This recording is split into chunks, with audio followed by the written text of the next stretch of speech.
I have a lot to say about this. Let me ask you, do you think the Niners will need him, and do you think that they will sign him? Negative, negative. Negative, Iggy, negative. I don't think they need him. I don't think they need him. Iggy, you're better at this than I am. He's not fast enough to be a cornerback. Agree. Simple as that. Yeah.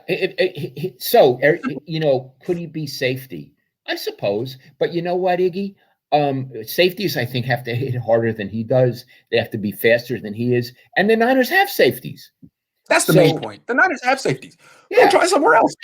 Yeah. So what I think is going on is, as Grant has explained, he's his own agent. I've never met him, but he's apparently just a brilliant guy. And he's his own agent. And I don't think he's getting any action, Iggy. I don't think the league wants him. Right. So he's trying to stir up action for himself the way an agent would do for a player. Yeah, keep your name in the news cycle. Hey, and it's always like, something's going to happen. Niners and the Richard Sherman have mutual interest, according to Sherman. Exactly.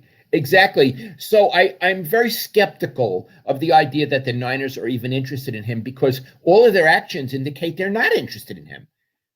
It's like he's trying to speak that into existence and telling him, hey, I'm here. I want to be on your team. But who needs him? I mean, he already this offseason went on a long podcast saying that the Niners should draft Justin Fields. Like, dude, who needs you, man? Now you're the general manager too, and you're telling them who they should take. They didn't take the guy you wanted them to take. I don't know. I just think it's time for him to go. Yeah. And, a lot of people, because I had written that they don't need him.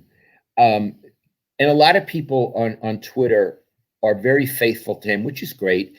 And, were angry at me. And even with that, I was a hater and I didn't like him. I never met him.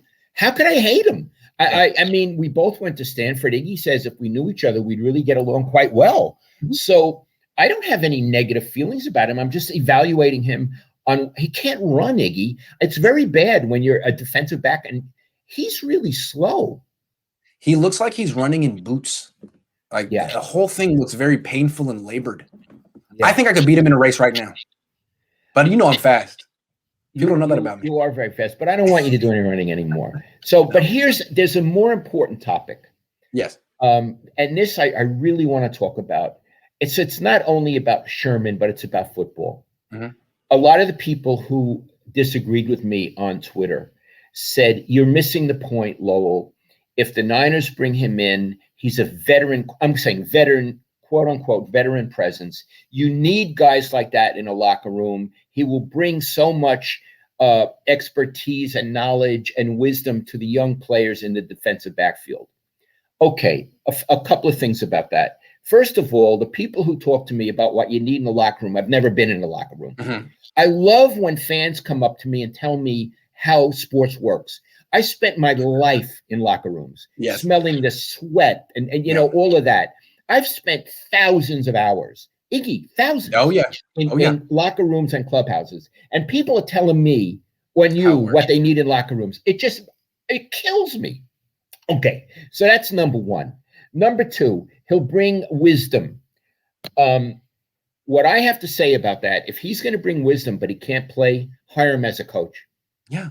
Hire him as a low-level coach. Then he can bring the wisdom. And here's the main point. Athletes are A-type personalities. They're really competitive. And if you can't bring it on the field, they don't want to hear what you have to say. Listen to me again. I know it for a fact. If you are Richard Sherman, but you can't play and you don't play much, and you start saying you should do this, they don't want to hear it because you have no standing on the team. And I have an example. Joe Morgan, going to baseball, but it's a good example. Joe Morgan, Hall of Fame baseball player. Brilliant person. He died recently. Brilliant. And when he was on the Giants, he was really a presence on that team. His last year, 1984, he played for the A's. He batted like .230. I know from people who were there that he tried to be Joe Morgan because he was a little guy with a little guy's ego, and he would say, "You do this and do that." Some players on the A's tuned him out completely. Others laughed in his face. I know it for a fact. Yeah. And the point is, Who the hell are you to tell us you can't even get on the field? That's right. It's not who you used to be. It's who you are now. That's sports. That's sports. So if you think 49ers are going to listen to Richard Sherman and say, oh, please tell me, it's not how it works. Veteran presence, he would actually be divisive because people would laugh in his face or tell him to shut up. Iggy, you know that's a fact. Yeah, I don't think he would take being a backup well. And it's funny. Everyone's having this conversation right now because of the Jaguars. They just signed Tim Tebow. And everyone's saying this is outrageous. Why would you bring him on the field? Why would you bring him on this team and give him a roster spot, take it away from some kid who's been working his whole life for it? And people say, well, he's a coach. He'll set the tone. He'll set the culture. Like, no, he really won't. If you want to bring him in, have him come in as a motivational speaker or as a quality control coach. Like, don't give him a roster spot. That's not right to all these kids out there who are fighting to make it in this industry. Same thing goes for Richard Sherman. Like, yeah, okay, you've played more recently than Tim Tebow, but you're about the same age and you have about as much you can left to offer a team. Hang it up. Let some other kid pursue his dream and enjoy your tens of millions of dollars in retirement. And then go into the media and be brilliant. Yeah.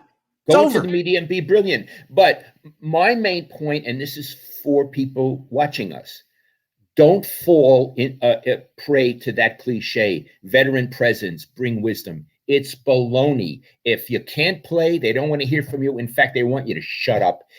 You're as good today, as meaningful today as you are good. And if you're not good, shut up. Iggy, I'm right.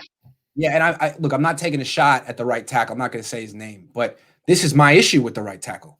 Not that he's old and that he used to be good, is that he's a captain who speaks like he's the best player on the team, but he's not, and he needs to stop. He needs to stop and just talk about himself. And that's a good lesson for all players.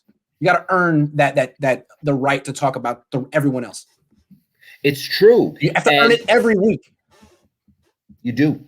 And if you don't understand that, and these are the people watching, you really don't get how competitive and cutthroat professional sports are. These are the greatest. And if you can't do it on the field, you have to have modesty in your mouth or shut up. Last thing, 2 years ago, Richard Sherman was having a good year. I never thought he was that good on the Niners. I thought that a lot of things propped him up, but he was having a good statistical year. They didn't lose to the Cardinals, but it came down to the wire. They gave up a lot of points. They won. After the game, Richard Sherman, after a win, went to the post-game, press conference room and was, when this was unacceptable, and was really trying to do the whole Richard Sherman yelling thing. And it was either the next day or that week, someone asked Fred Warner, who was 23 at the time, maybe 22, hey, what'd you think of what Richard Sherman said after the game? I'll never forget. He said, yeah, that was funny. And he said it with a smirk. And then he's like, well, I mean, not funny, but that was his first thing he said. Like, that was funny. Like, man, who does that guy think he is? This is my defense. This is my defense now. Richard, great career. I'm 22. My name's Fred Warner. Get to know me. It's my defense now. And he was right. Hey, man, you haven't played well enough. I don't know who you think you are or what you think you're doing on this team, but let's be honest. You don't really get the license to talk like that anymore. Only I do, and I'm not going to. Another thing, Iggy, because I've been in locker rooms after games, specifically Stanford. I was invited in because I was writing a book. It's very quiet. You have very few players yelling, and the ones who yell, say at halftime, if you're losing, the ones who yell are out of place. It's a learning atmosphere. We got 15 minutes. We got to get moving. We don't have time for you yelling. It doesn't motivate players. Motivating players is a coach comes and said, you made a mistake here. I got it.